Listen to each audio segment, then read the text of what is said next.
OB50 আপডেটে অ্যাচিভমেন্টের এই free ইমোটটা নেওয়ার জন্য গেমের ভিতর নতুন 4টি সহজ হিডেন অ্যাচিভমেন্ট মিশন অ্যাড করা হয়েছে, যে মিশনগুলো তোমরা ক্লাসিক ম্যাচ খেলেই কমপ্লিট করে নিতে পারবা। সেই 4টি মিশন কি কি এবং কিভাবে তোমরা ওই মিশনগুলো কমপ্লিট করবা সেটাই আজকের ভিডিওতে দেখাবো। তো ভিডিওতে একটা লাইক করে দাও এবং তোমার এই ইমোটটা নেওয়ার জন্য কত পয়েন্ট লাগে কমেন্ট করে ফেলো। নতুন যে 4টা হিডেন মিশন অ্যাড করা হয়েছে তার 3টাই কিন্তু সোলোরা ম্যাপের জন্য। তো তোমার যদি সোলোরা ম্যাপটা ডাউনলোড করা না থাকে তাহলে ডাউনলোড করে নিবা। তারপরে এই যে এখানে ব্যাটেল রয়্যাল অপশন আছে, তোমরা ব্যাটেল রয়্যাল অপশনে চলে আসবে। আসার পর সোলার ম্যাপ ডাউনলোড হয়ে গেলে সোলার ম্যাপটা সিলেক্ট করে নিবা, আর বাদ বাকি যে ম্যাপগুলো আছে সেগুলো আনসিলেক্ট করবা। তো দেখো আমি কিন্তু এখানে বারমুডা ম্যাপটা আনসিলেক্ট করে দিলাম, দেন এখানে সোলার ম্যাপটা সিলেক্ট করে রেখেছি। তারপরে কনফার্ম অপশনে চাপ দেওয়ার পরে তোমরা ম্যাচ স্টার্ট দিয়ে দিবা। তোমরা খেয়াল করলে দেখতে পারবা আমি কিন্তু এখানে বিয়ার র্যাঙ্ক নয়, ব্যাটেল রয়্যাল অর্থাৎ ক্লাসিক ম্যাচ স্টার্ট দিছি। আমরা প্রথমে যে হিডেন মিশনটা কমপ্লিট করব সেটার নাম হচ্ছে ইয়ে হাও, আর এই মিশনটা কমপ্লিট করার জন্য আমাদের সোলোরা ম্যাপে রাইডার্স ক্লাবে ল্যান্ডিং করা লাগবে। অলরেডি কিন্তু আমরা ম্যাপের ভিতর চলে এসেছি। আসার পর দেখো আমি রাইডার্স ক্লাবে কিন্তু লোকেশন দিয়ে দিচ্ছি, আমাদের এইখানে যাওয়া লাগবে। ভিডিওটা যেন বেশি বড় এবং তোমাদের বিরক্তির কারণ না হয় তার কারণে কিন্তু মাঝখানের অংশটুকু আমি কাট করে দিয়েছি এবং আমি দেখো অলরেডি রাইডার্স ক্লাবে চলে এসেছি।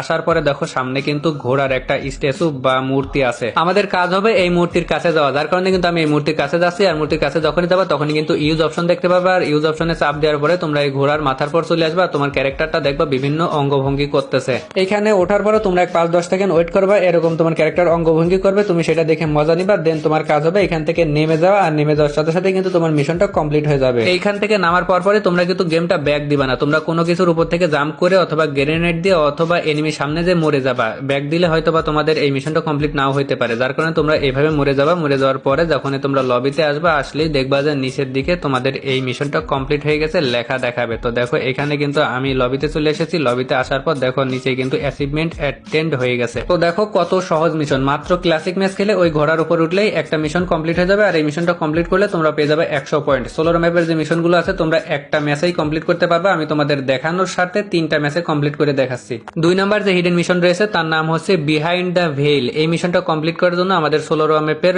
ওয়াটারফলে যাওয়া লাগবে। মিশনটা কমপ্লিট করার জন্য অলরেডি আমি ম্যাচ স্টার্ট দিয়ে দিছি, আর এই দেখো এখানে কিন্তু ওয়াটারফল রয়েছে, সেখানে আমি মার্ক করে নিলাম। আর তোমরা যদি একটু খেয়াল করে তাহলে দেখতে পারবা রাইডার্স ক্লাবের পাশেই কিন্তু ওয়াটারফল, তার মানে তোমরা রাইডার্স ক্লাবের যে মিশনটা আছে সেটা কমপ্লিট করে ওয়াটারফলে চলে যেতে পারবা খুব সহজে। তো তোমাদের কাজ হবে ওয়াটারফলে চলে আসা। এই মিশনটা কমপ্লিট করার জন্য আমাদের কাজ হবে এই ঝর্ণার ওই পাশে যে উকং এর রাজত্ব আছে সেই রাজত্বে যাওয়া। তো দেখো আমি কিন্তু ডান পাশে চাইলে ল্যান্ডিং করতে পারতাম, বাট করিনি, তোমাদেরকে এইখানে উঠবা কিভাবে সেটা দেখানোর জন্য। তো এইখানে যে ঝর্ণা চলছে ঝর্ণার এখানে এসে তোমরা যদি জাম্প করো, জাম্প করলে কিন্তু আস্তে আস্তে বাম দিকে সরে যাবা, আর বাম দিকে সরে উপরের দিকে যখনই জাম্প করবো তখন কিন্তু তোমরা খুব সহজে উপর দিকে উঠতে পারবা। উকং এর রাজত্বে যাওয়ার জন্য কিন্তু দুই পাশে টায়ার আছে, তোমরা চাইলে সেই টায়ারের উপরে চড়েও যাইতে পারো, বাট টায়ারের উপরে আমার মনে হয় সব থেকে বেশি কষ্ট, যার কারণে আমি এই পদ্ধতিতেই উপরে উঠি। এই পদ্ধতিতে খুব সহজে ওঠা যায়, একটু ফোটার সময় দেরি হইলেও পারেও খুব সহজেই মনে হয় ওঠা যায়। তোমরা তোমাদের ইচ্ছা মতো যে কোনো ভাবে উপরে উঠবা। উপরে উঠলে যে মিশন কমপ্লিট হয়ে যাবে তা কিন্তু না, এখন কি কি করতে হবে সেটাই দেখাবো। তো দেখো আমি কিন্তু অলরেডি উকং এর রাজত্বে চলে এসেছি এবং আশেপাশে অনেক লুট পড়ে আছে। আমার কাছে যেহেতু কোনো গান নেই, এনিমির কথা তো বলা যায় না, চলে আসতে পারে, যার কারণে আমি গানটা নিয়ে নিলাম। তারপর তোমরা চেয়ারের পাশে আসবা, আসার পরে চেয়ারে বসে পড়বা। চেয়ারে বসার পর তোমাদের কাজ হবে সামনে দেখতে পারবা যে এখানে সেলফি নেওয়ার অপশন রয়েছে। তো এখানে আসার পরে তোমরা ক্যামেরা অপশনে চাপ দিয়ে বিভিন্ন ধরনের যে পোজ আছে সেই পোজে ছবি তুলে নিবা। তো দেখতে পাচ্ছ আমি কিন্তু ছবি ওঠার জন্য অলরেডি দাঁড়িয়ে গেছি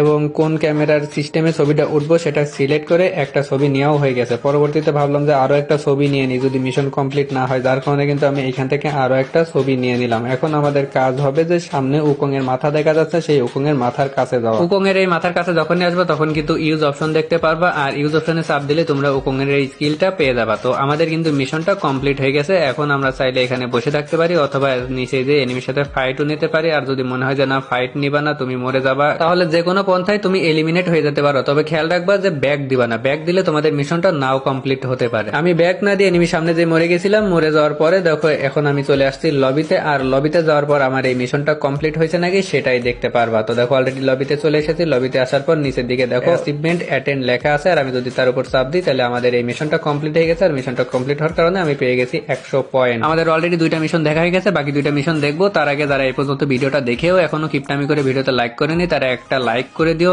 এবং যদি ইউটিউব চ্যানেল থেকে ভিডিওটা দেখো তাহলে আমাদের ইউটিউব চ্যানেলটা সাবস্ক্রাইব করে রাখতে পারো, পেজ অথবা টিকটক থেকে দেখলে ফলো করে রাখতে পারো। পরবর্তী যে হিডেন মিশন আছে তার নাম হচ্ছে ডেল্টা ট্রব, আর এই মিশনটা কমপ্লিট করার জন্য আমাদের